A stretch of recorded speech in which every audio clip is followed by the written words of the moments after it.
যে কোনো একটা ঘটনা ঘটলে সরকার 2-3 জনকে গ্রেফতার করে দেখা যায় তারা বিচার করছে এবং বাকিদেরকে আইনের বাইরে রেখে একটা আই ওয়াশ করা হয়।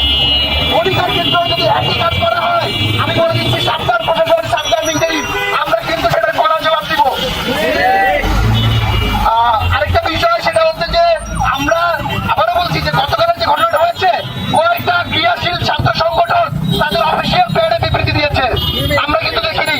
তাদের উদ্দেশ্যে বলতে চাই যে আপনারা ঢাকা বিশ্ববিদ্যালয়ে রাজনীতি করবেন, আপনারা বলবেন যে আমরা শিক্ষার্থীদের জন্য রাজনীতি করি, কিন্তু অনাবাসিক শিক্ষার্থী যারা কিনা ঢাকা বিশ্ববিদ্যালয়ের অর্ধেকেরও বেশি শিক্ষার্থীদেরকে রিপ্রেজেন্ট করে, তাদের ছাড়া আপনার রাজনীতিতে কতদূর এগোতে পারবেন সেটাও আপনারা ভেবে দেখবেন।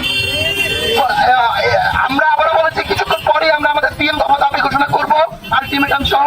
সে পর্যায়ে আমি আমাদের বৈশাখী বাসুট মিরপুরে যাতায়াতকারী তার কমিটিকে আমি বলবো যে অনন্তকে কিছু বলার জন্য। আসসালামু আলাইকুম সুধীবৃন্দ। কালকে আমাদের ঢাকা বিশ্ববিদ্যালয়ের একটি সবচেয়ে বৃহত্তম বাসুট কণিকা বাসুট, সে বাসুটের উপরে যে হামলাটি হলো, ন্যাক্কারজনক যে হামলাটি হলো, সেটি সম্পর্কে আপনার ইতিমধ্যে অবগত হয়েছে। এই কালকের যে ঘটনাটা যে ঘটলো সেটি সম্পর্কে যদি বলি, শুধু আমাদের বাসের কণিকা বাসের স্টুডেন্টদের সেখানে আসলে কোনো ভূমিকা ছিল না। মানে তারা প্রথমে শুধুমাত্র কোনো উৎসাহ ছাড়াই তাদেরকে শুধুমাত্র নিরস্ত অবস্থায় কিশোর গ্যাংয়ের উচ্ছৃঙ্খল ছেলে বাসের সাধারণ শিক্ষার্থীর উপর হামলা করলো। বাসটাকে চারদিক থেকে ঘিরে রেখে তারা হামলা করলো কোনো কারণ ছাড়াই, কোনো রকম উৎসাহ ছাড়াই। ছাড়াই এই আক্রমণের কোনো কারণ কি আছে? হ্যাঁ, অবশ্যই আছে। আমরা যদি দেখে থাকি বিগত কয়েক মাস ধরে ঢাকা বিশ্ববিদ্যালয়কে নিয়ে অনলাইন এবং অফলাইনে বাংলাদেশে পরিকল্পিতভাবে একটি মূল ন্যারেটিভ ছড়ানো হচ্ছে। বিভিন্ন সময় বিভিন্ন প্রেক্ষাপটে ঢাকা বিশ্ববিদ্যালয় সম্পর্কে একটি নেতিবাচক ন্যারেটিভ ছড়ানো হচ্ছে।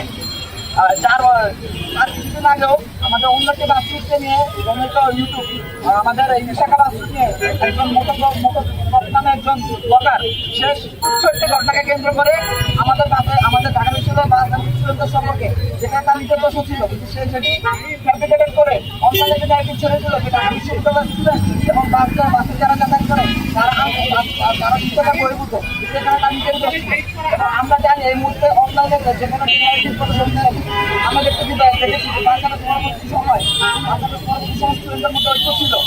পরবর্তীতে বিভিন্ন মত কালচারের প্রসারের কারণে বিভিন্ন আন্তঃশিক্ষা প্রতিষ্ঠানের মধ্যে একটি দ্বন্দ্ব এবং সংঘর্ষের বিভিন্ন ঘটনা দেখতে পেয়েছি। কলেজে এবং স্কুলে মধ্যে নিয়মিত সংঘর্ষ হয়েছিল।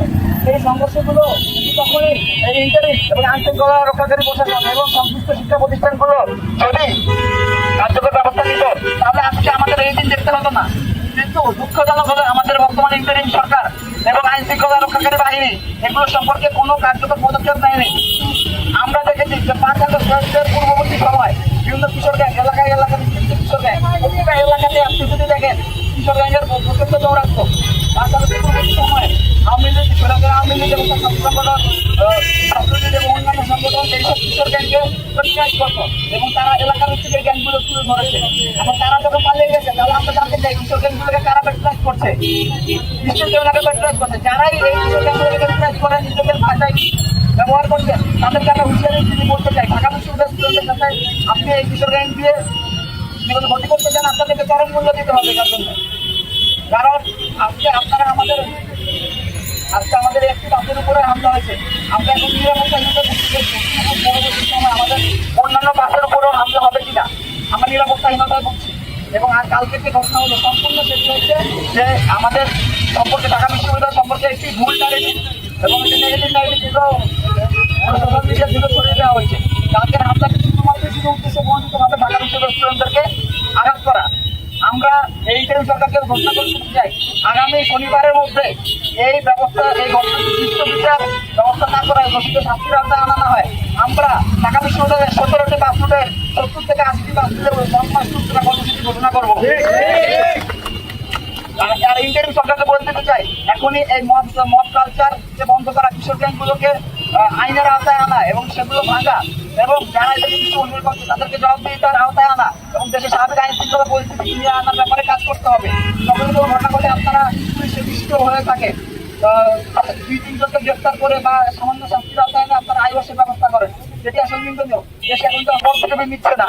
আমরা আশা করবো ইন্টারিম সরকার তার দায়িত্বটা ঠিকভাবে পালন করবে, অন্যথায় তারা এই পরিণতি সম্পর্কে জানে। এ বলে আমি আমার বক্তব্য শেষ করছি। ধন্যবাদ।